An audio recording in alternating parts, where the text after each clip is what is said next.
Right now, in the spring of 2026, the United States and Iran are locked in a volatile, contradictory standoff. Active military strikes and proxy skirmishes hit targets across the Middle East, while at the same time, diplomats pass quiet, back-channel notes through neutral mediators in Oman and Switzerland. The naval deployments in the region ground the stakes of this posturing. U.S. aircraft carriers actively patrol these waters, decks lined with sailors ready to project lethal force at a moment's notice. These are two highly sophisticated governments with access to endless intelligence, yet they consistently interpret each other's actions as an immediate existential threat. Every move between Washington and Tehran today is filtered through the lens of two deep, unhealed historical traumas. Modern policy is dictated by decades-old betrayals. Understanding why the Middle East remains so volatile requires looking past the modern headlines and examining the two specific historical ghosts that permanently broke this relationship. The first fracture happened in 1953. Iran's Prime Minister, Mohammad Mossadegh, moved to nationalize the country's oil, attempting to secure its wealth and push back against foreign control of its resources. In response, the United States and the United Kingdom orchestrated a covert intelligence coup. They overthrew the prime minister and handed absolute power back to the nation's monarch, Shah Mohammad Reza Pahlavi. For the next 25 years, the Shah modernized the country with full U.S. backing. While it appeared sophisticated from the outside, the domestic reality was one of resentment against what felt like a foreign-imposed dictatorship. That intervention left a permanent mark. For Iran, the events of 1953 serve as undeniable proof that the United States will violate Iranian sovereignty and meddle in its internal affairs to maintain regional control. The 1979 Iranian Revolution ended that arrangement. A massive religious and anti-Western uprising successfully ousted the U.S.-backed Shah, collapsing the old political order in weeks.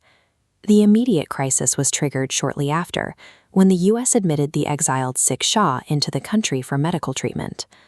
Iranian revolutionaries, viewing the world through the trauma of 1953, assumed this was the start of a second U.S. coup. The response was a direct violation of international law. Militants stormed the U.S. Embassy in Tehran, seizing the compound and holding 52 Americans hostage for 444 days in a televised global spectacle. The embassy takeover severed the relationship. For the United States, 1979 proved that Iran's new regime was a radical actor, willing to ignore the most basic laws of international diplomacy. Because a conventional war between these two powers is too costly, they developed a system of indirect, retaliatory combat. They fight in the shadows.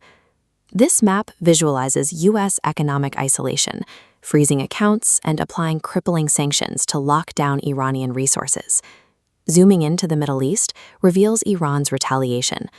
Tehran arms a massive proxy militia network across Lebanon, Iraq, and Yemen, applying pressure without fighting under its own flag.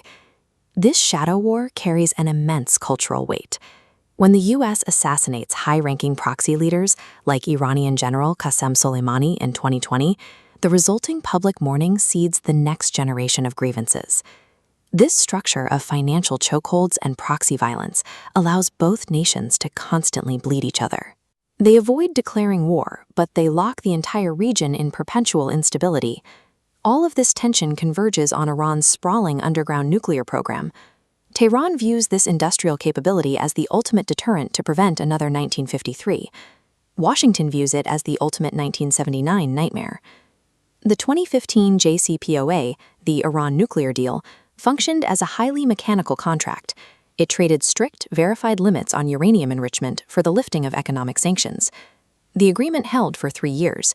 Then, in 2018, President Donald Trump withdrew the United States from the deal and unilaterally slammed maximum pressure sanctions right back onto the Iranian economy. Feeling betrayed, Iran retaliated. They abandoned the broken contract, fired up their centrifuges, and began enriching uranium at much more dangerous, accelerated levels. The total collapse of the JCPOA proved that a technical piece of paper cannot survive when the foundational lack of trust between two nations remains entirely unaddressed. Which brings us back to the present-day standoff.